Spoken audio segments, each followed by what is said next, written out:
Well, today on the show, it's round 2 debating the origins of life. James Tor and Lee Cronin join me on the show today. Now, in November last year, I brought you an unbelievable discussion on how on earth did life begin, featuring Lee Cronin, whose Glasgow lab is working to crack the mystery of the origins of life. Now, Lee believes his research group is on the cusp of giving a purely natural explanation for how inorganic chemicals turned themselves into the first self-replicating form of life. Now, following that discussion, I was inundated with requests to bring one person on opposite Lee to make the case for why current research into origins of life is nowhere near to overcoming the complexity and odds involved in getting life going. Now, his name is James Tor, though he goes by Jim. He's Professor of Materials Science and Nanoengineering at Rice University in Houston. And Jim is regarded as one of the leading voices in the world responding to origins of life research. So today is a rather unique show, bringing together two people who are leaders in their field in this fascinating and much disputed area of science. So Jim and Lee, welcome along to the show. It's great to have you both with me today. Perhaps we'll come to you first of all, Jim, as someone I've long wanted to have on the show. Really pleased that in one way or another, the last discussion on this sort of facilitated you eventually making the time to come on the show. I'm really pleased about that. Tell us firstly, before we get into the subject today, a little of your scientific background and the sorts of work that you undertake in the laboratory when it comes to nanotechnology. Well, I'm trained as a synthetic organic chemist and worked for the last 30 years, moving that more away from natural products and more toward material science and nanoengineering, trying to build systems that can function and operate as machines where we use, for example, a light input and have those machines operate. More recently, we're having them drill into cells and do cancer treatment in that way. Plus, we have a large program in graphene and carbon materials, everything from medicine to aircraft wings to just making new materials possible, things that had never been made before. So we span across several different areas. You are a Christian in terms of your personal faith commitments. Does that make any difference to the way you do your science in the laboratory and the way you approach issues, for instance, around origin of life research? Well, actually, I don't work in the area of origin of life. I just started reading about origin of life about four years ago and trying to understand where people were coming from. I was studying evolution, and that brought me to origin of life. And then as I started to look at the organic chemistry that's been done in the origin of life, I came to the conclusion that we're clueless, that humankind is clueless on where life began. And as I started to study the work, I felt that so much was being said that was untrue, that was just hyped up, and not only are young students mystified and bewildered by this, but professors themselves don't know, and professors themselves are lost in these issues. They think that all of this has been figured out, that carbohydrates came from the foremost reaction and life built up from an RNA world, because they've never studied it. They were just like me. I had never studied it, and I took these things for granted. I trusted people, and I see that I shouldn't have trusted them, because when I looked at the data, it wasn't there. And I wrote one article on the topic, calling people out on it, and then that snowballed from there. I started being invited to give talks on this, and it's interesting that none of my colleagues privately would disagree with me. They'd all agree with me that they didn't know, but I don't personally work in the area of origin of life. Now, you asked whether I'm a Christian.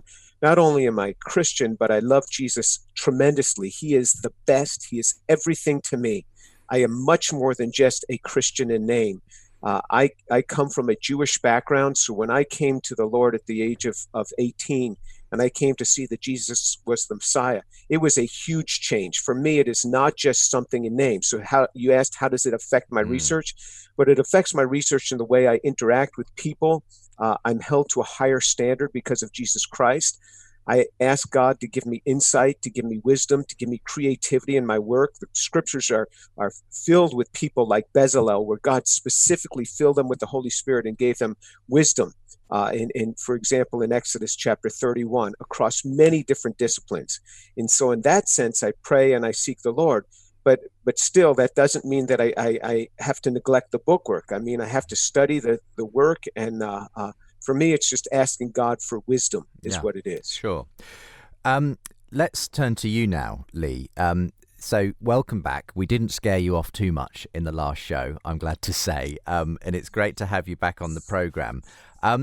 Just be interested to know what sort of reaction you got from being on the show, whether you kind of heard back from any of your colleagues in the area or others to the discussion that we had last time on the origins of life. Actually, I got some quite unexpected feedback from some of your listeners, actually, some scientists who are Christians, and they actually, because I come across as quite a forceful character, they were pleasantly surprised by the consideration I gave their religious point of view. Not in that, I mean, I'm an atheist, but I don't think that is a excuse for me to demur on someone's ideas or beliefs, right? As I talked about, I don't believe that belief and falsifiability in science actually interact. Belief, where falsifiability ends, belief begins.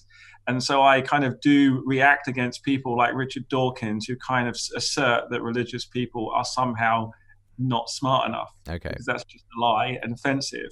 What I would like to say, though, is I think what is important is to really, as Jim was saying, is do the book work. But I do think it's not just about a point of view. I think whether you have if you have a point of view where there was a creator, obviously, you believe in God, you believe in God as a creator of some description.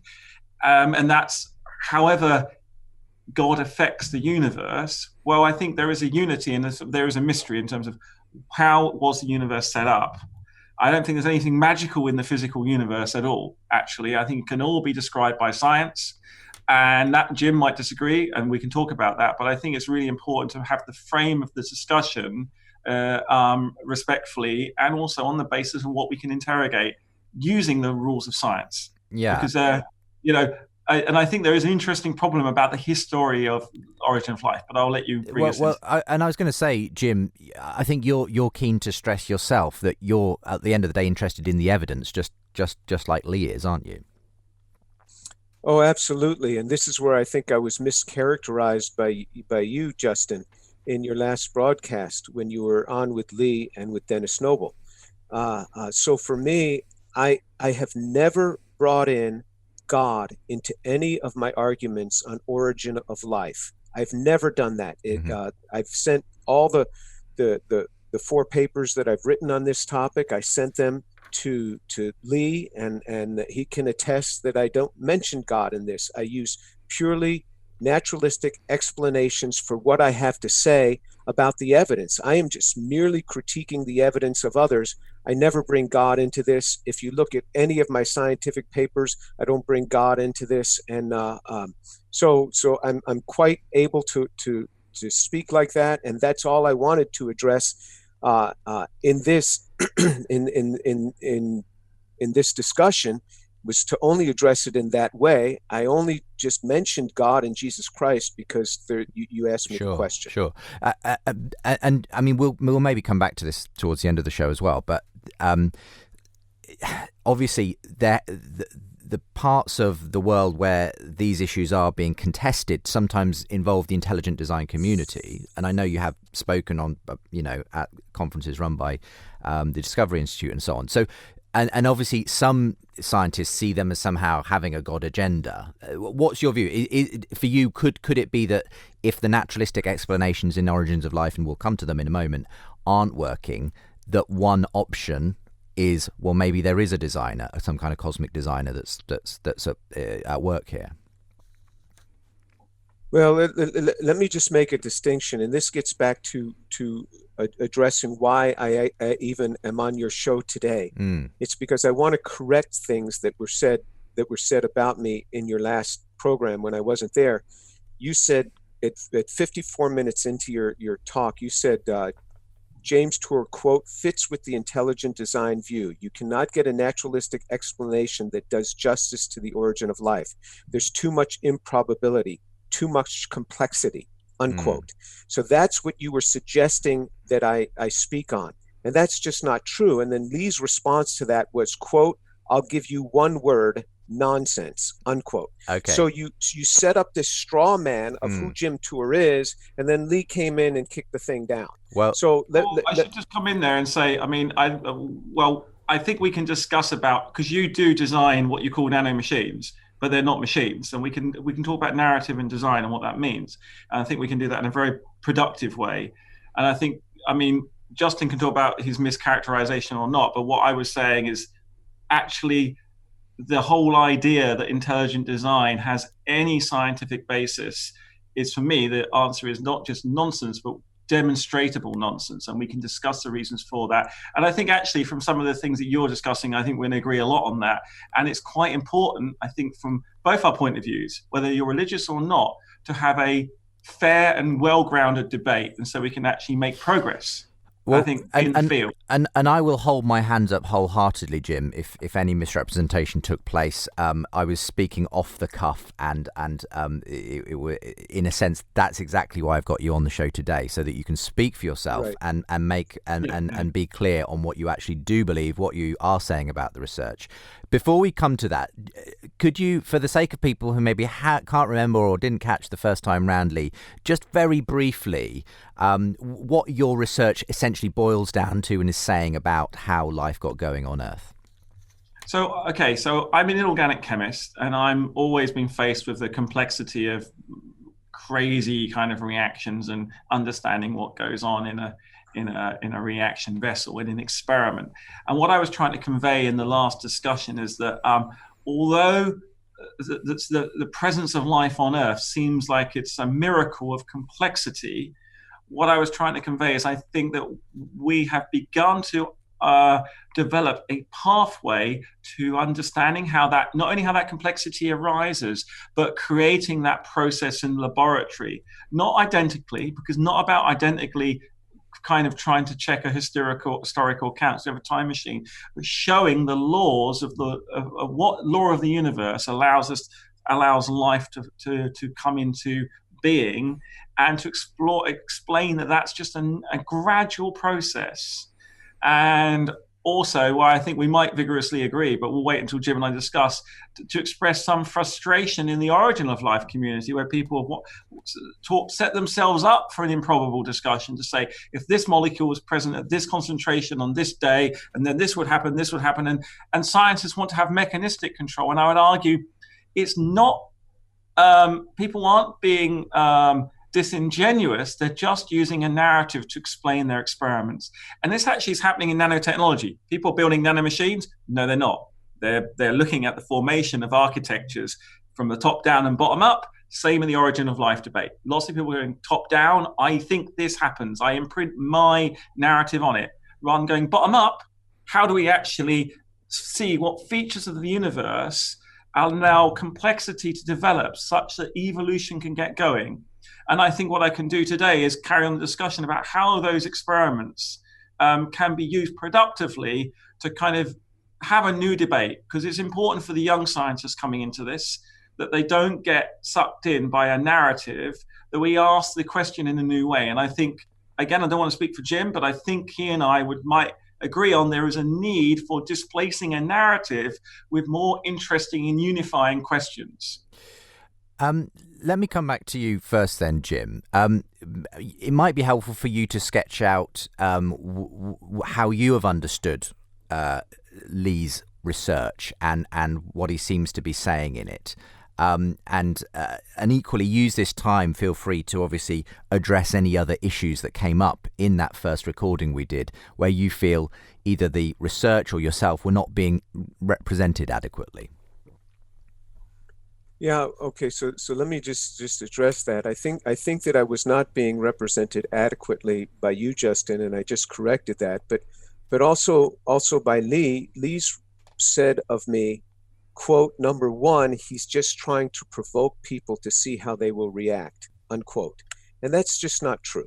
That's absolutely not true. I think now that I've sent him my papers and he's read them, he might say, yeah, I'm putting forth arguments. I'm not just trying to elicit a reaction from people. So But I really want to say also, I respect Lee for coming on here. He is the first origin of life scientist willing to speak to me in a public forum. And others have spoken to me in private, but he's the first one willing to speak to me in a public forum. And I think that that's telling in and of itself that the community is avoiding me, in the sense that they'll avoid a discussion with me on the very topics in which they are publishing. And it's not that I haven't tried to speak with them. So first of all, let me thank Lee for being willing to stand up and do this. And I'd like to just go through and go through step by step the things that I heard in the last program and address these. Okay. Because Lee spoke for about 45 minutes in the last program. He said a number of things, and I tried to track with him. I really did want to understand. I tried 4 times to go. I went through 4 times that program. 4 times. That's 4 hours I went through this program to try to understand where he's going. And then he kindly sent me 5 papers, which I've gone through to try to understand where he is on the origin of life and what he's trying to do. And then I'd love to be able to discuss with him the things that he's trying to address and give my critique on it. Well, let's start just maybe with one of them, let's say. Tell us what you understood to be the basic thesis of Lee, and just, this will obviously have to be a sketch, but just generally where you find it problematic ultimately. Yeah, I find it problematic in that there's an extrapolation from a very small experiment in a laboratory. There's an extrapolation to giving people an idea that we really understand more than we do. And what I appreciate about Lee is that he said he's a scientist and he likes to have discussions where he can, and he says, and I like to have discussions where I can have arguments about evidence, unquote. That's what he said. I'm all for that. So Justin, you then said that you, in GCSE biology, which I had to look up because I didn't know what GCSE is. And I figured, I found out that that's sort of like equivalent to our high school. Yeah. You said there was some kind, quote, there was some kind of primordial soup billions of years ago on the surface of the earth, chemicals swimming around, maybe bolts of lightning going off, and somehow something happened and poof, you got your first sort of very simple cell or something swimming around in the ocean. And then you asked Lee, am I right? And Lee said, you asked Lee, you said, is this view essentially correct or fundamentally wrong, unquote. And Lee said, you're not wrong. Your GCSE chemistry is not too bad at all. And I'm like, what? Where is the evidence for this? Here is a man who just said that he likes to discuss evidence. You tell him that there's a primordial soup and somehow things sort of got going and that's how life formed. And you asked Lee, is that right? And Lee, being the authority on origin of life, says, you're not wrong. Quote, you're not wrong. Your GCS chemistry is not too bad at all, unquote. And I'm like, this is the type of extrapolation that I'm talking about from one of the premier people in the world in origin of life. And I'm saying, okay, you got evidence for me? Help me. Give me the evidence for that, Lee. Give me the evidence. I'd love to have it. There's plenty of it. So, okay, well, let's just take a step back. So it's clear that chemicals on Earth before life were simpler because there was no machinery to make chemicals. The debate that I think you're digging into a debate that origin of life people have, that I was giving Justin a GCSE, not a degree in chemistry, and that I don't care whether the atmosphere was oxidizing or reducing. We simply don't know. We can look at the fossil record, the geological record, so on and so forth, and ask those questions. However, from meteorites that we have from the solar system, from where the birth of the solar system is, we know what type of chemicals are present. And basically, when you look at, say, Murchison or other meteorites, carbonaceous chondrites, we find very simple organic molecules with some nitrogen and oxygen, some carbon, some hydrogen, maybe a bit of sulfur, the elements that we'd expect we find on Earth, very simple versions. So all I was saying was that. Now, I think that, Jim, you've got to be careful here because you are trying to build a narrative. And building narratives and what I'm not interested in. His GCSE chemistry was fine. GCSE high school chemistry. Was there simple chemistry on Earth? Was there some energy on Earth? All those things, to the best of our knowledge, yes, there was energy. There was a lot of things going on. There's a great deal of evidence for the late heavy bombardment and all that stuff. But if you want concrete evidence, you can get meteors that are 4.7 billion years old, which have simple chemistry on them.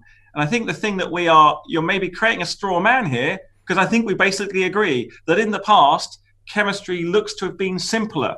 We have seen no evidence of complex chemistry emerging before life on Earth. And complex, I would say, large molecules that you can hold in your hand, maybe that you can manufacture in your lab. And there is good evidence for that. There's plenty of peer-reviewed publications which talk about that information. Now, it doesn't suggest there is not evidence for what the lifetime is of erasure and the half-life of that complexity. However, we are beginning through very radioactive carbon dating, heavy atom carbon dating, and looking at the entropy of material, the disorder of the material, to kind of piece together if there was something complex there. But that is a very, very hard problem. So I disagree with you that Justin's chemistry is just fine. I don't know what the precise nature of that is, and maybe what you're getting at is some origin of life people says, look, it was reducing, then it was oxidizing, then there was phosphorus, and then there was sugar, and there was RNA. No, I would agree with you, there is no evidence about what sequence of small molecules were there, but was there a super simple molecules there on Earth at the beginning? Yes. And we can trace it back to the Big Bang, where we have proof that there was a Big Bang. And then we have stars forming, and those stars explode. And when those stars explode, they produce elements in their elemental form. And when they accrete on a planet, they then gain complexity. Okay. Yes. Feel free to respond there, Jim. Okay. So Lee, that's not what you said, and that's not what you put forward. I agree. We have small molecules that might be oxidizing. I did not say anything else. That's exactly what I said. Justin said, was there a prebiotic soup? And I said, yes, the evidence says so. No, and Justin said, then cells came forth, life came forth from that. All right. So that is indeed you were a little bit loose on that. Let's get more specific. But what I'm saying is, you are the authority here. When you tell him, he asked you specifically, he says there was a primordial soup, and life came forth, and your very simple cells came forth from this. We have no evidence how this thing happened. Lots of small molecules. A cell's pretty complex. We don't know how it happened, but the evidence on Earth says in the fossil record that life appeared very, very quickly, after the late heavy bombardment. So that is evidence in the fossil record that is not disputable. I think we both agree, planet Earth formed, rocks, simple chemistry, no life. Right? We don't know all the details of that, but then within a few 100 million years, there's evidence in the fossil record that life formed, simple cellular life. Those two facts are not, as far as I know, disputed by those are not contestable. How we got from the point A to point B? Absolutely, but I did not say we knew. Right. So we're agreeing. You and I agree, Lee, that how we got from the simple molecules to life, it happened, but we don't know how. Okay. Exactly. So now I'm trying to understand what you were teaching us here. You said there's nothing magical about the emergence of life. It's really simple. That's what you said. And so I looked up, because I'm not a biologist. So I looked up what are the characteristics of life. So I just Googled it. What are the characteristics of life? This is responsive to the environment, growth and change, ability to reproduce, have a metabolism and breathe, maintain homeostasis, which I can give you a definition for that if you need it. Being made of cells and passing traits on to offspring. Now, we may or may not agree on that definition. That is a textbook definition of the characteristics of life. And you said that if you have information, you have life. You said, quote, universes without life are universes without information. So Indeed. I just want to understand you. I'm asking you a question. Information itself is not life. Would you agree with that? Life has information, but information itself is not life. I can have a piece of paper and write on that piece of paper. That piece of paper bears information, but that piece of paper does not have life. No. So that information on the paper is as much alive as you are, actually. But let me frame that properly, because I think, again, we're going to end up, I think most of our argument today may be semantic. if you did not exist, you would not be able to write on that piece of paper. So if someone brings to me a piece of paper with words on it, that just tells me that's evidence of life somewhere. The problem we have with life and the origin of life and definitions, we don't actually know what life is. And that's a problem. So that's why I made that very well thought out statement that a universe is without life that can't have information, because there's no syntactic information. There's no encoder and no decoder. Universes without life, of course, have the laws of physics in them and the laws of chemistry. But I'm really interested in that transition to a agency or a decision-making entity, like how many chemicals do you need in a pot? And we've begun to see in my laboratory how that can be steered.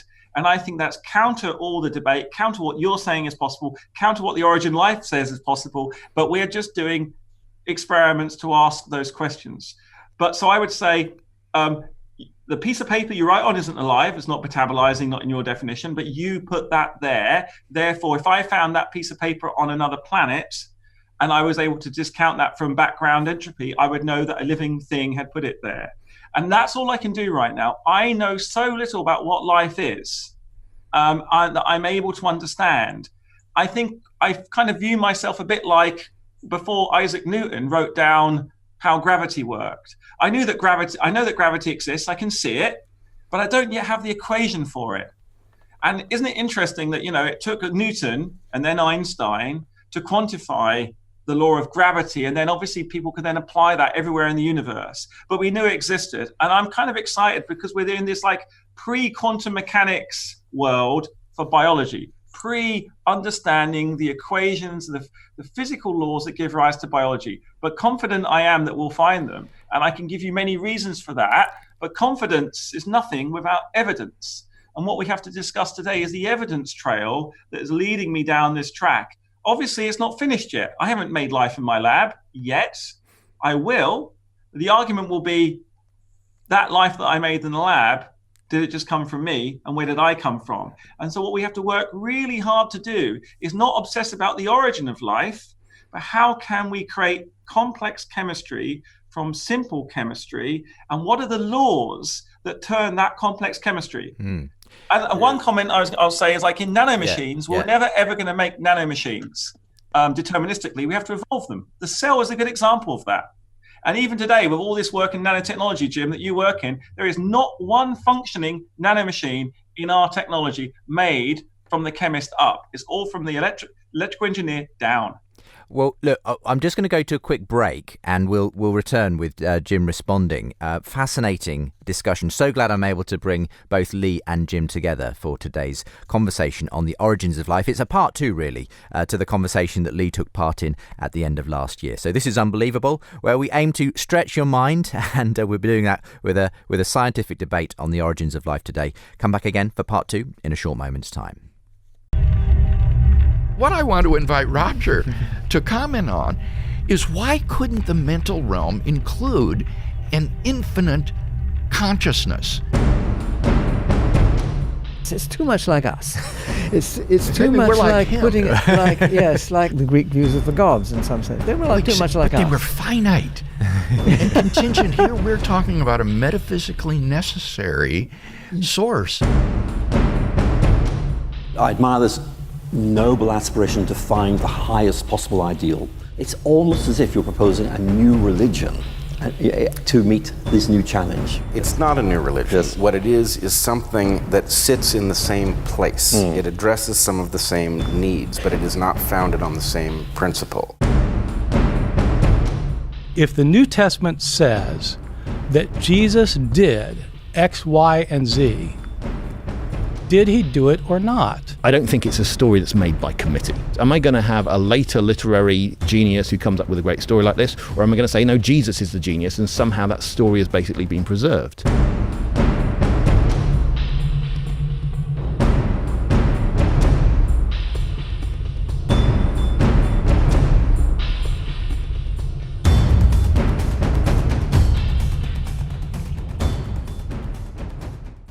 Welcome back to today's show. Really excited to be bringing Lee Cronin and Jim Tor together for another debate on the origins of life. This was following a session we did on this with Lee as one of the guests last year on Unbelievable.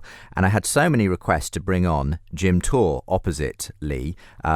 Jim is Professor of Materials Science and Nanoengineering at Rice University in Houston, and one of the leading critical voices, really, in terms of current origins of life research and whether it really is leading towards a naturalistic explanation for how life arose on Earth. And we heard in that last section, Lee trying to give an explanation of why he, sees that information is key, but it's understanding sort of the laws, ultimately, that lead, from inorganic chemistry to these complex forms of chemistry that ultimately result in life. And it sounds to me like Lee is saying, at the end of the day, it's whatever the theories are behind this, what we're seeing happen in the laboratory is evidence that it happens, that there is a kind of, and it's just getting to grips and understanding those laws ultimately.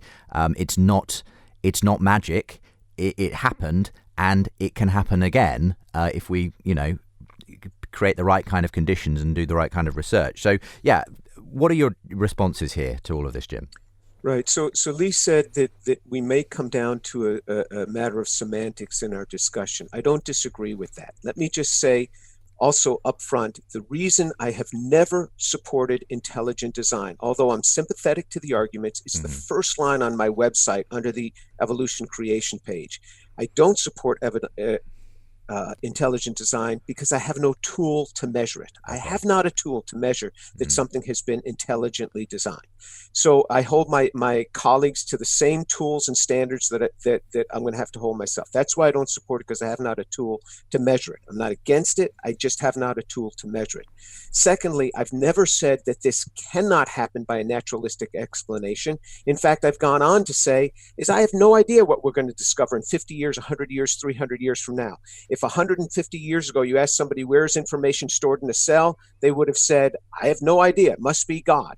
No, well, we understand that the information is stored in the cell in the DNA. So we learn things with time, and that's what I'm saying. As of now, there's many things that we just don't understand. So to project as if we understand them, and to project as if we understand them, whether we're speaking about high school students or professors, is wrong. We just have to say, this is an open discussion. We can't address this. Now, as far as information that Lee was talking about, that life has information. And yes, if you find a piece of paper written on it, you know that life was there. I agree. But life has information. Life has matter. We have to deal with both of these. We have to deal with information and we have to deal with matter. Matter is a huge, huge problem. 99% of what I talk about in my papers is the matter. I might have a paragraph on information. Lee says, my biggest problem is I don't understand information. That's what he said in the last thing. And I will confess, I am not an aficionado of informatics. That I am not. You had Perry Marshall on there. He is. I don't deal with information. Most of my argument has to do with the matter. In order to have life, you have to have the matter around life. It is not merely information. And so Lee has said biology, all that biology is chemistry with history. And I look at this and I'm thinking, well, biology is really complex. Biology has chemistry with history, but it is not chemistry with history. It is enormously more than just chemistry with history. It's extremely complex. And what I feel that Lee is doing is that he is putting out a definition of life that would allow him to try to get at, say, this Evolution 2.0 prize. But it's not a definition of life that any biologist would look at this and say that this is indeed life. Now, again, maybe I'm wrong, and Lee can correct me on this, but biology is the science of life and living organisms. An organism is a living entity consisting of one cell, for example, bacteria, or several cells, for example, animals, plant, fungi. That's what biology is. And that definition that I just said is something that, again, that I Googled. I said, what is the definition here? You've got to have a cell in order to have life. You just want to say that I have a recursive information system. That itself is not life. And just before Lee comes in, from what I understood, and again, Lee can correct this, but what Lee has achieved in his lab in terms of what he's witnessed in terms of these replicating, I think it's salt molybdenum crystals or whatever, for you, what he sees as the beginnings of an explanation of how life arose and how a complex system could ultimately emerge. You believe simply are nowhere near, presumably, what actually constitutes life, and therefore Lee shouldn't be talking about it in terms of being some sort of approach to the origin of life. Well, I know Lee is bursting to comment, but you just asked me a question, so let me answer that question.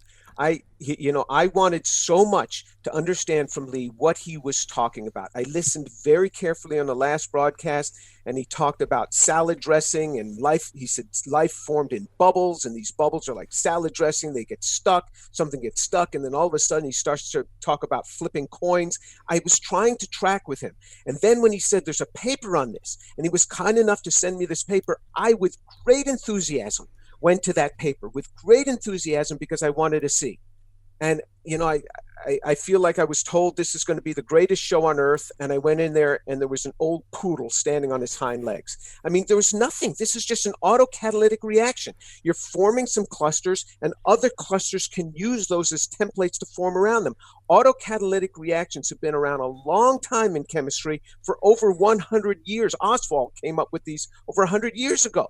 I don't see how that is giving you information of life. The day his student walks in that laboratory, by walking into that laboratory, he's influenced that experiment. By choosing a chemical off the shelf, he's influenced that experiment. And then all he set up was an autocatalytic reaction. I think that there's nothing there. There's nothing there that points me toward anything of life that any biologist looking toward what is defined as life, not by Lee's definition, but by anyone else's definition, where you have to have, example, one cell, like a bacterium, anything like that, anything close. It's not even close to that. Okay. And so I think it's been totally overblown. Okay. Lee, strong criticisms there then. This is your chance to obviously defend yourself. Totally unsubstantiated. It's like, look, I really respect Jim. He's making a narrative, as he did in the document sending. I didn't really expect him to kind of be so, I would say, I don't know. Anyway, look, let me address the first point. The right stuff is not enough, right? If I take a cell and grind it into atoms, I get chemicals out. So, of course, information in the cell is how you get biology. The thing that I am perhaps a bit more humble than Jim thinks he knows what biology is. Well, I don't. That's why I'm doing experiments. So biology isn't necessarily defined by a cell. Biology isn't necessarily defined by that. All I know is that if I take a cell and I grind it up, I get atoms out. So reductionistically, I put in my atom grinder. Now, Jim is choosing to not understand my argument because I now know he's making a narrative. The people make narratives from an ideological point of view. I'm not going to go there with the ideology. I'm just going to give you the evidence, the experiments, and then the listeners and the viewers can judge. What I showed to Jim was, he's right, that autocatalysis has been around for hundreds of years. So what Jim is talking about is the way that basically things can self-promote, but they have no information in them. And he talked about a thing called Ostwald ripening, which the listeners that are listening might want to look that up. And Ostwald ripening is a macroscopic technique where there's no information. The paper I showed Jim, and actually is on the archive, shows that molecular information, that is a template like that DNA does with itself, can basically template at the molecular level one structure that's impossible to form without that template. So it's almost like you're able to put a template into an archway, like a Roman archway, and put in a key, and then on that template you can build another one, and there's a hierarchy of templates. And what we've shown is you can make what's called an autocatalytic set. And the word set is really important. There is no example outside of biology of a catalyst that makes a catalyst that makes a catalyst that makes a catalyst, and they work together. Maybe Jim is jealous because he wants to do it his nano stuff, but no one's managed to engineer it. We managed to discover one by scratch by searching. And yes, I would agree with Jim. We went and got pure molybdenum off the shelf. The human being did that deterministically. And we have to account honestly for the information that we put into the material, into the experiment. And that's a valid comment. It's not a criticism. It's an assumption that you have to make. Now, I think that Jim is saying it's impossible to know what gives rise to biology because it's complicated. And I'm just saying that's a fairly poor argument. and we should say, let's agree on our assumptions. We both assume that chemistry at the origin of life was simpler than it was today. That's an assumption that can be tested. I'm happy to write down all my assumptions and test them at every stage. That's what a good scientist does. First assumption, no life. Second assumption, simple chemistry. Third assumption, a little bit of time. Fourth assumption, bit of energy. And then fifth assumption, some kind of selection in the environment, some kind of persistence. What is that?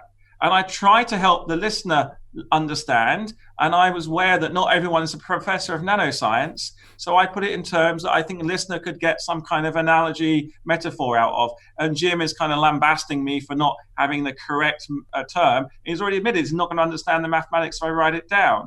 So the point is that we are talking about only one point of biology on Earth. We don't know what biology is. So it's ridiculous to kind of say, I'm going to make biology. I'm actually, if anything, an inorganic biologist or maybe an astrobiologist. I have made, to counter Jim's argument, a detection system that's going to allow us to distinguish alien life from non-alien life on other worlds and also use that in the laboratory. And I'll give Jim a working assay for biology or not, which he can try and attack, which is if I have a system, a magic black box, and let's say but in that black box, there could be a living cell, or there could be some random chemistry. I'm not allowed to know what. The only way I can tell when I get stuff out of that box is by looking at the complexity of the molecule. And we've done some good mathematics and some good arguments. And I've sent Jim that other paper, but maybe he's going to tell me that's all nonsense as well, that explains when you use a pair of scissors, if you cut up the molecules, whether that has been generated in a genetic system or an informational system, because genetics is a strong word, or not. So we have developed a test for finding chemistry that's becoming more complex. We're then developing a model to go and search for that. And now we're then instantiating that in the lab with good experimental assumptions. And we're going to go back and say, is that valid? Is that valid? What we're not doing, which I hope Jim will give us some credit for, is saying it's RNA, it's sugars, it's this, it's this, it's this. We're saying, no, we have no idea what the pathway to life was, but we know that living systems create complex artifacts, be them molecules, proteins, ribosomes, or the works of Shakespeare. So let's use those as a encoding for a experiment. And that's the falsifiable thing that we're doing, because the origin of life isn't even a falsifiable question. I can't even go back. No. I don't know what happened. I never will. In fact, I actually don't care what happened at the origin of life. What I care about is if I can create a life form in the lab now with minimal interaction with it, or even better, can I see a life form naturally emerging on another planet as an observer? That would be a dream. Okay, that would, wouldn't it? Okay, plenty to respond to there. I'll let you go for it, Jim. Okay, so I think this is where it's going. I think Lee is becoming a lot more practical right now. So he says that the reason he was saying things the way he was in the last broadcast, because he was lowering it to the explanation of the common person. Not lowering, making accessible, and not making it accessible. Come across, arrogantly. No. Okay. So Lee, I did look at your other papers, and I have no problem with those. I think it's great if you can come up with a testing system to see what is life. And I can see why NASA would support such a system, because they're looking for life. And so what are the signs of life? I have no problem with those papers at all. In fact, I know that there's others that are trying to come up with a system to be able to test for intelligence, that there was intelligent design in a system. And I have no problem with that. Let them try to develop a model to look for intelligence. Again, I don't go there. I never use intelligent design as an argument in what I'm doing. I'm just critiquing the science. And the problem is, Lee, that a lot of the times that people hear these things, they hear people from the origin of life community say things, and they believe it. And in the origin of life community may be saying, well, I was just trying to make that accessible to you, because when I asked them for details on it, the details seem to go away. I think he's I can call you out on that when the nanotechnology community say that they've made nano machines, and we say we've made these robots that are going to fix you, and you've done this as well, and I've read some of your papers, and I would argue it's not, the origin of life community aren't seeking to be duplicitous. They're simply trying to get people excited about the possibilities. And what I'm trying to do is to take a middle road to say, look, you're in your nano work trying to get people excited about the possibilities for nanotechnology. That's brilliant. Let's make the extrapolation.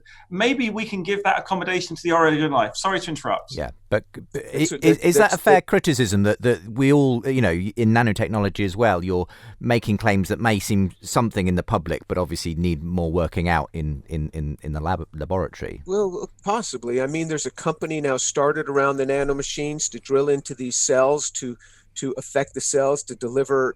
We've demonstrated that through these nanomachines we can deliver antibiotics that were formerly outdated, that couldn't get through the bacterial membrane, and now they get in and they kill those bacteria beautifully. So we are showing that they are indeed working, and we've been working on this for all of just a couple of years with these cells, and already we're getting this to work. The problem with origin of life community is this is a hard target. So Lee has said all life is, quote, all life is pretty boring if you think about it. Life is complex, is a complex chemical system that can persist over time, unquote. And so, Lee, I'm trying to just follow what you say. So in one sentence, you say it's pretty boring, and in the same sentence, you say it's a complex chemical system. And I agree with you. It is a complex chemical system. It entails lots of complex molecules. The origin of life community is trying to make a complex molecule and another set of complex molecules. Most of the time they make them racemic anyway. They never deal they rarely deal with the purification problem, and they won't take what they've made and bring it on to the next step. It's all relay synthesis over and over again. It's very complex. It's hard to do, but Lee, as I understand your work, you're not trying to do what many other people are doing. You're not trying to make yet another way to make amino acids, another way to make a nucleotide, another way to try to hook. You're not doing that. You're trying to bring us back to the fundamentals of what is life, and can you begin to make something that's lifelike in your lab. And so I appreciate that. I didn't know anything about that, or that's why I've never critiqued your work in any of my writings, because it's new to me, and so that I understand better what you're doing now. So I'm not holding you to account for what these other people have written. I mean, just before Lee comes back in, just because you obviously have responded to other people in the origin of life community, Jim, has your criticism been, you might want to sketch out some examples of people who you think are basically painting a sort of just so picture of how inorganic chemistry went to, a sort of RNA or whatever, and you just think that they're massively simplifying or brushing over the complexity that's involved in that process. I think you had a particular critique of an article that went in Nature. I'm afraid I forget the name of the person who wrote the article and so on. But you as you say, Lee is doing something a bit different to those guys. But you've obviously had quite strong words for others in the community who are trying to make out that there is this naturalistic explanation that we're kind of pretty close to understanding. Right.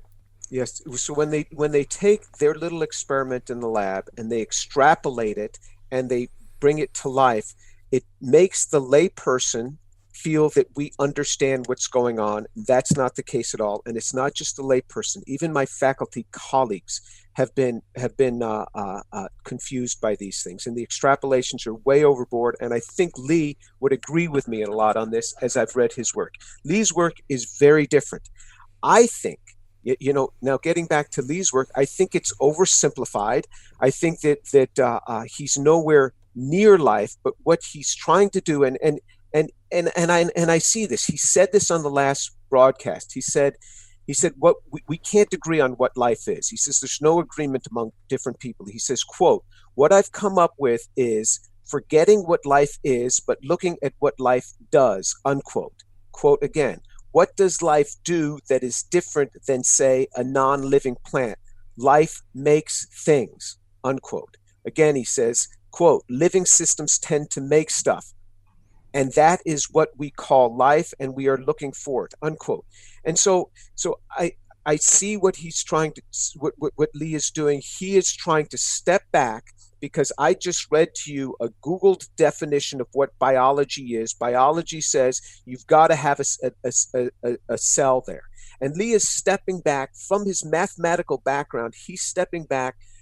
What I see is to something much more basic. Okay, does life have to be a cell, or can life come from something simpler, and then we move on toward this? And so what I feel that he's done, though, in doing this is he projects that what he's doing is he's making life. And now he's telling us, he's saying, yes, it's not life as we would understand it as a cell. It's doing things that life might do. Life tends to make things. Lots of chemistry makes things. I think that's a very good point. I can be very constructive on, if I may, Justin. Please do. I don't know what I don't even know if life really exists, right? But that's a really metaphysical discussion we can have another day. What I think is really important is to say, look, if I looked at the asteroid belt, right, and just zoomed in, and I didn't know anything about the laws of gravity, and I was let's just say I was someone who liked asteroids, I'd say, oh man, that's really complicated. And then a physicist says, oh no, actually, I'm just going to write down the equation of gravity, right? It's an inverse square law, 1/r squared, sum of the masses between them. Boom. The asteroid belt is a really bad place to discover gravity. But if you then go and look at a big gravity well, and there's an asteroid falling into it, suddenly that simpler explanation can then be applied in a more complex context. So I want to just quickly speak to one apparent contradiction. Life is boring, life is boring and life is complicated. What I'm saying is, I think it's boring to try and imagine what the chemistry could be at the origin of life by just taking cells apart, because we've got an existence proof problem. I'd rather zoom out and say, let's just put what we had available, guess, in a can, and see what complex comes out, and say, does that fool our Turing test for life? And then when it does, we then go, okay, we now care, and we're going to go and do that detail mechanism. And we're going to be an organic chemist. We're going to do what all those amazing prebiotic chemists do, but we'll do them in the context of having made an observation that we find interesting, rather than doing a historical narrative-based experiment. So the good news for all the prebiotic chemists, and they're fantastic chemists, is that there is work for them to do. The bad news is they might have to change their narrative, but that's great because we get closer to the problem.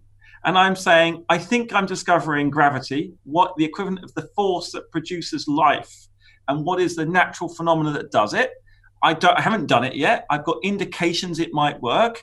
Your listeners must not take my words as proof we've made life. Most certainly not. And I didn't say that in the last episode. And had you listened to the last, Jim recounted the last episode word for word, I would explain very honestly that I am as confused as the next person. That's why I'm doing the experiment. If I already knew the answer, why would I do it? There are some people out there who are engineers doing chemistry, and because they want to make stuff and make machines and do all that. And there are other people that are going from the bottom up and saying, what is it about physical reality that gives me complexity? And that's what we're homing in on. And it's a very important problem that hasn't been addressed correctly. And I'm pretty sure we're going to be really astonished at the outcomes from what I'm seeing in my lab. But great claims need absolutely fantastic evidence, completely transparent to argument. And that's one of the reasons why I came on and we're happy to debate with Jim, because I think this is incredibly productive to basically lay bare our assumptions and prod them and poke them and say why. And I think the prebiotic chemists are doing that now, to their credit. And I think that Jim hopefully will become more and more satisfied by that. But Jim's earlier critique of you, Lee, that the autocatalytic kind of things that you've been able to create in the lab are at some level the very early foothills, if you like, of what it will take for more complex systems to develop and ultimately to become these, have all those facets of biological life that Jim outlined earlier. What I got from him was that is a huge extrapolation right there. No, I can explain why in 1 second. Okay. And I think this is the thing. What we've got in our system is this. If you can imagine a system where you have a monkey on a typewriter and you say you've got a universe full of monkeys, one day they're going to make Shakespeare, you have to have a universe full of monkeys. What we've done in this system, we've shown, okay, we use pure sodium molybdate. Actually, on Earth, there is a spring in Idaho that has these molybdates, which naturally form. So we could go and find them, right, in the natural environment. These molybdates, when you add acid to them, they form a catalyst template that has information associated with it, which reads out a bigger structure that's impossible to form on its own. What does that mean? It's the template gives the monkey the information to write Shakespeare, and we get some Shakespeare out. Now, here's what I'm going to drive at. It's really important for Jim, and I hope to convince him. This Shakespeare that we've written means nothing because Shakespeare doesn't exist.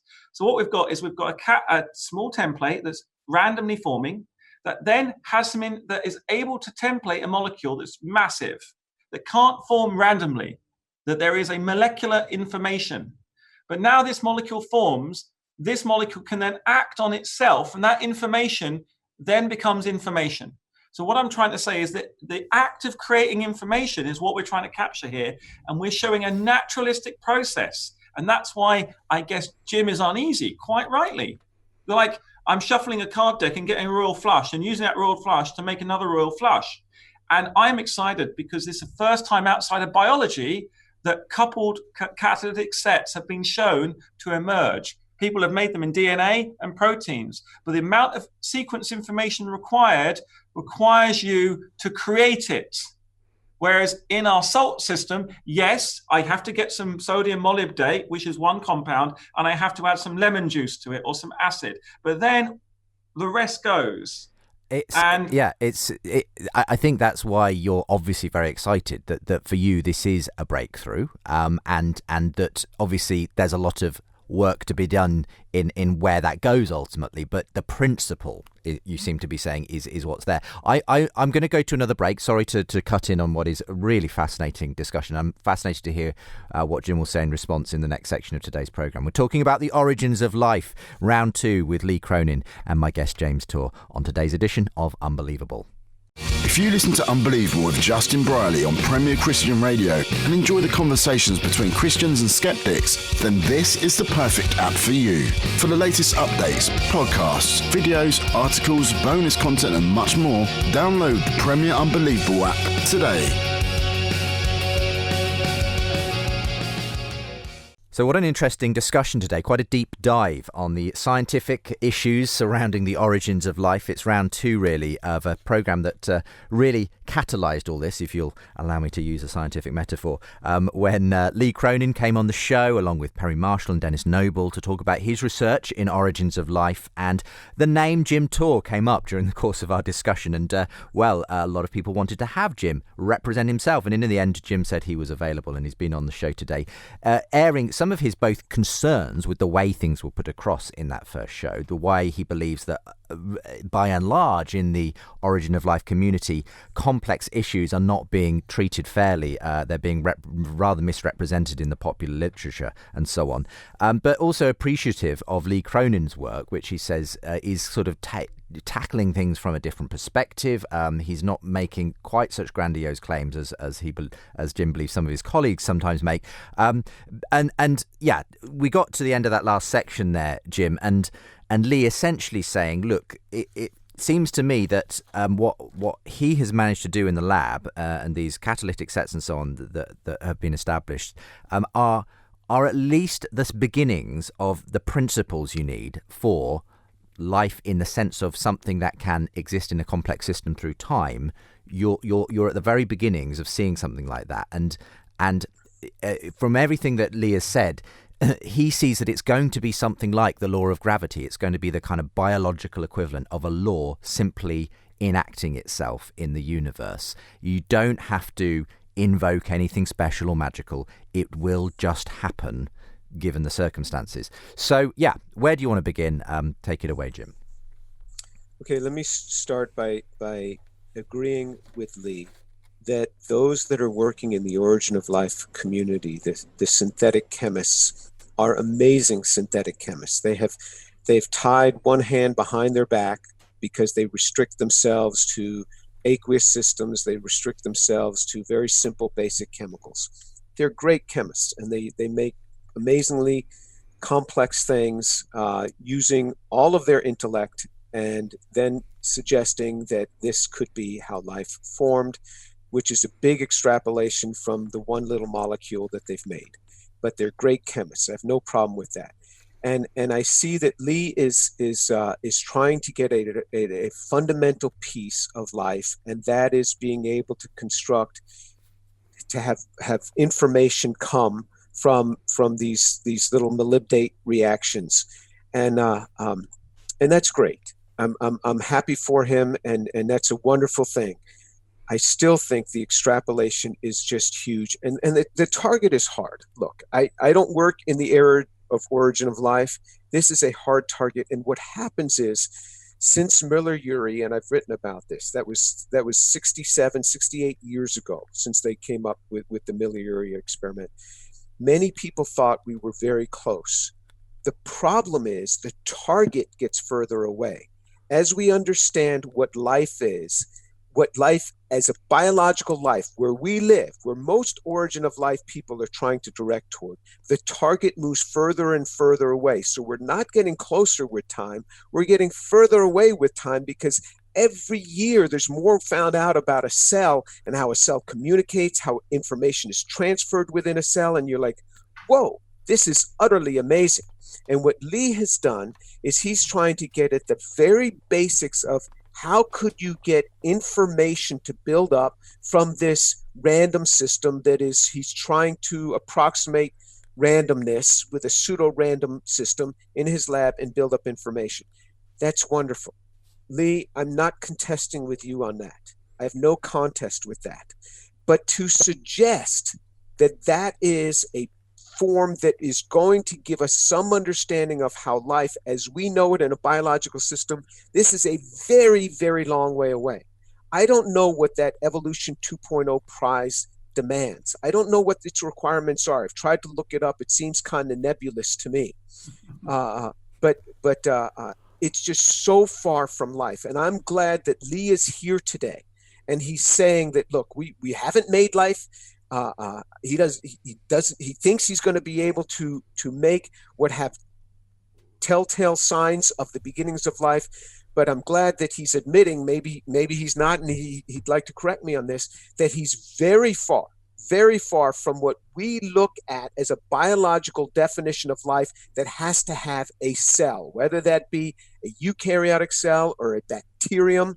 Bacterium is still a highly complex structure, that we're very, very far away from that. And to project like we understand this or like we're somehow close to this is just a wrong projection. I would directly answer that. I think thanks, Jim, for those comments. I think there's a lot we agree on. I don't think it's such a stretch, but I do understand your reservation about the comment, because I think you're correct in saying, look, the cell is so beautifully intricate, doing all these things. It has all this orchestration of all this machinery, or we call it machinery. There's stuff going on. But I would remind us, what does a cell actually do? A cell is a collection of atoms that when you feed it simpler atoms, it's able to then metabolize and work. And then what distinguishes a cell from a lump of sand and other stuff is it can copy itself. That's what fascinates us, the fact the cell is able to copy itself faithfully, not perfectly. It's not it's not like a molecular clone, like a copy of a Van Gogh, where it's slightly different and everything's in a different place, but functioning, it functions like a Van Gogh, if you see what I mean. So that's really interesting. I actually do think we might make a life form, but I think we need to set ourselves a high standard. So Jim, I would love you to be around in the next 5 years when we maybe show that we can go from a sand to a cell. We can say, hey, Jim, look, here's sand. We shake the sand in our pot and out comes a cell. And then you look at the cell and we do a Turing test and we put the cell under a microscope and you feed it food and it divides. And you look at a normal bacterial cell and it does the same thing. You're like, wow, I can't tell the difference. But you look at the chemistry in there and you see the chemistry is more primitive. Because what gives me hope is that evolution has taken a large number of years to sequence space and make enzymes and the machinery very sophisticated for the environment. But if we basically make the environment in the lab very forgiving, so we're like a nursemaid, but not a prescriber, like maybe we get in the origins of life community right now, we might see something new. So I think that's really cool. And the reason I'm excited is one reason, and one reason alone, is that for me, finding the gravity force or the phenomenon that gives life is understanding how the universe creates random objects, that these random objects can then go on and become information giving and act on random objects, because then that gives context and that creates information in the universe when there was none before. And for me, it's a natural consequence that cells will then come into being.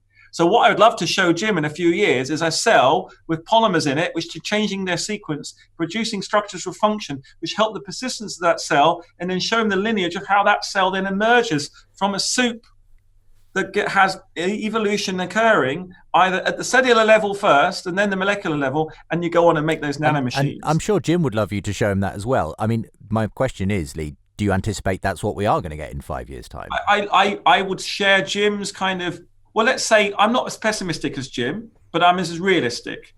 I don't know if it's going to work on the timescale. I'm pretty sure we're seeing that there is a phenomena, but I don't know how much time, how much stuff I'm going to need to do it. But I'm optimistic.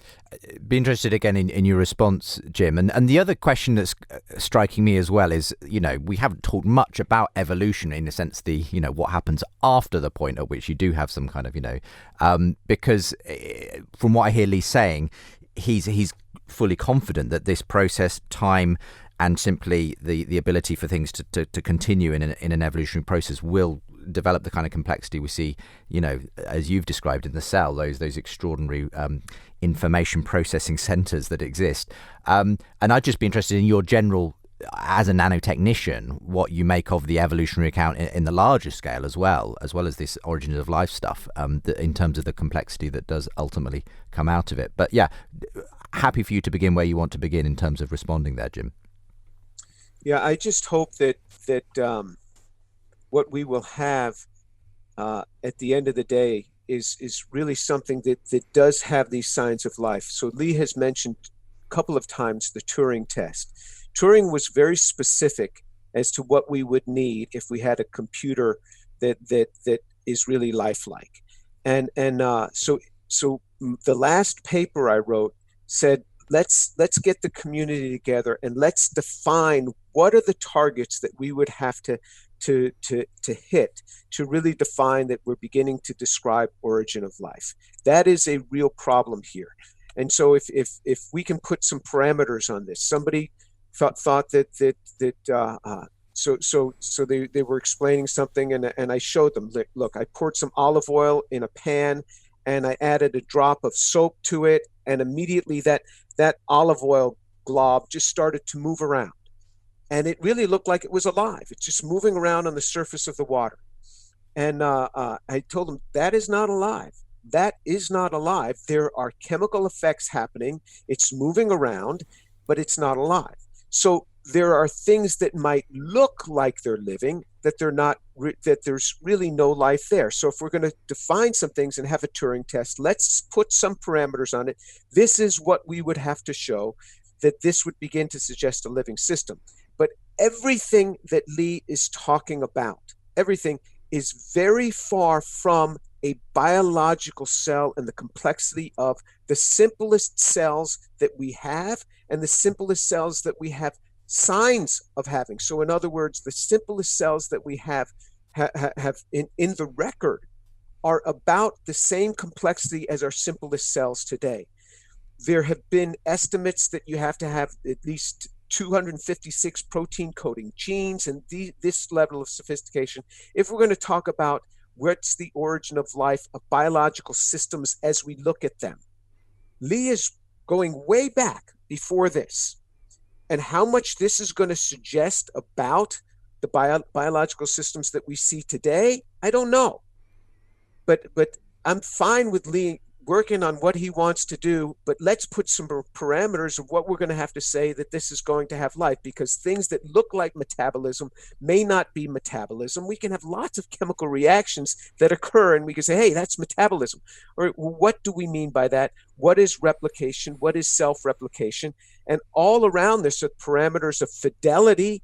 Does it only have to make one copy of itself and then die? And so there are parameters about this, and these things are open to discussion. So I'm open to that. Now, Justin, you talked about evolutionary things, and I think evolution is actually an argument for another day. It's not something that I've spent a lot of time addressing. I've spent short amount of time addressing. That's another problem. Okay, we'll leave that can of worms unopened for the moment, then perhaps for another time.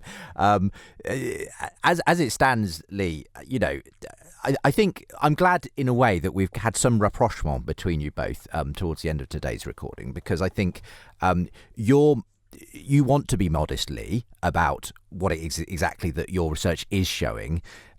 Jim is encouraging you to be as modest as possible and say, let's remember this is a long way from anything that looks like even the very simplest form of cellular life. And ultimately, we don't know really what direction this might go in. Now, it strikes me, though, Lee, that you're highly confident about something, which is that there's a principle at work in the universe. And it's just a case of finding that principle. It's a case of finding the natural principle of which you seem absolutely sure that complex life, humans, Bach, Beethoven, Shakespeare, are all the result of this principle simply acting throughout history, essentially. And I'm interested to know what because I think at one level, it takes me back to that sort of discussion we had on the first program about this word teleology, this idea that there is a kind of a drive in the universe towards life, and not even just life, maybe conscious life, towards life that ends up understanding itself as we do. So I don't think consciousness exists, but that's another. Okay. But let me answer your point. So look, in the last few weeks, we have got the beginnings of a new theory, which explains how we can measure complexity objectively in molecules. That gives us something very interesting. And I think that evolution is a phenomena that goes beyond biology. So I don't want to start the last discussion, but I would reassure James and Jim and you to say that actually the universe is evolving or uses chemistry to evolve.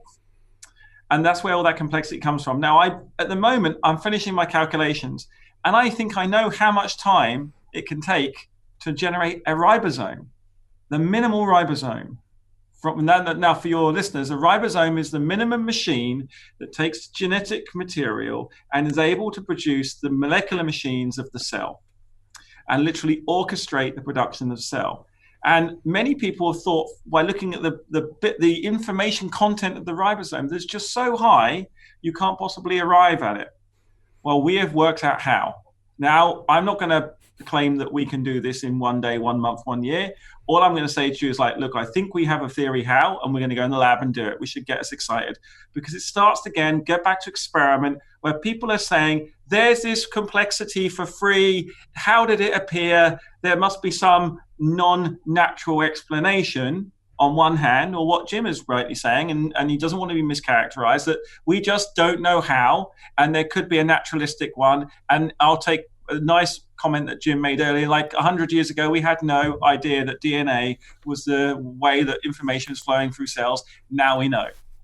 So I think that we are starting to do this. And I think that we will make primitive ribosomes in the lab. And I think now I have to be optimistic and modest, but there is a reason for a little bit of immodesty. And it's not about being grandiose. It's about doing something very important that chemists are not doing very well. I think we can develop a new theory which understands how biology exists, not just on Earth, but anywhere in the universe, but it's hard.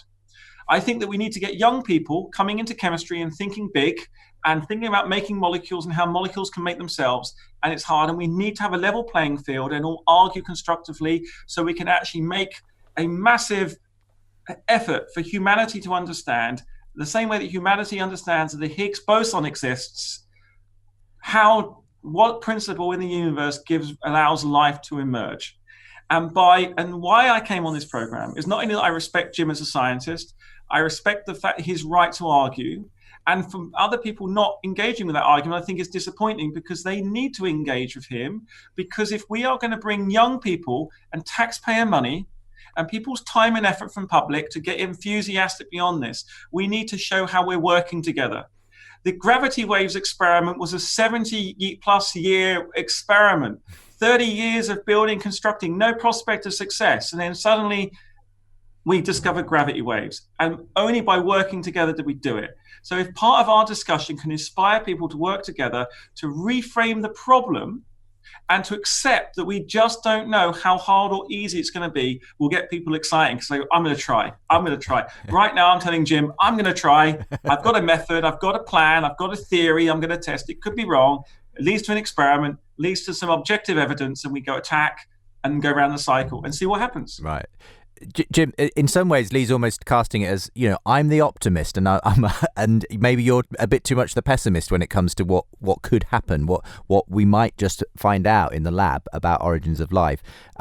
So, I mean, you've said though clearly that you are all for what Lee is doing in trying to explore the naturalistic explanation, and presumably if he did come up with something that met those criteria of passing some kind of a test of what life is, you would welcome it with open arms, Jim, because you want to know as well if there is a naturalistic route to forming life. Absolutely. A naturalistic explanation doesn't bother me at all, and it doesn't upset my faith at all. I would just say, wow, God's all the more magnanimous, so that's how he did it. I mean, it wouldn't upset my faith at all. So I welcome a naturalistic explanation, and I think in life we're going to continue to see naturalistic explanations to things, and it doesn't shake my faith at all. I mean, this is why we're here. I was going to come back to that last discussion. Lots of people think this discussion is about science and religion arguing. I would just say science and religion can exist perfectly well if one respects the other. Science is falsifiable, religion is not. And how dare I, as a scientist, say to someone who believes in something, you're not allowed to believe in that.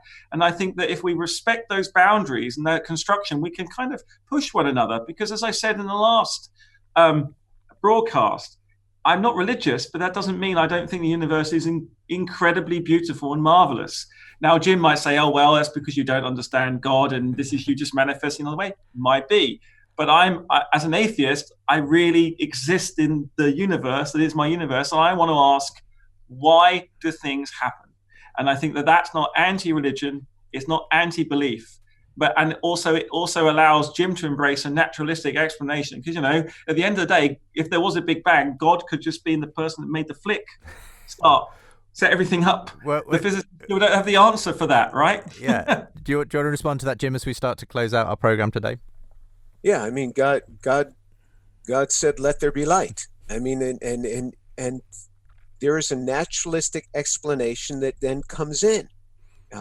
After all of this, so I think that's perfectly fine. I'm fine with naturalistic explanations, and so I've never been opposed to that, and I'm glad to see these things come forth, and I appreciate.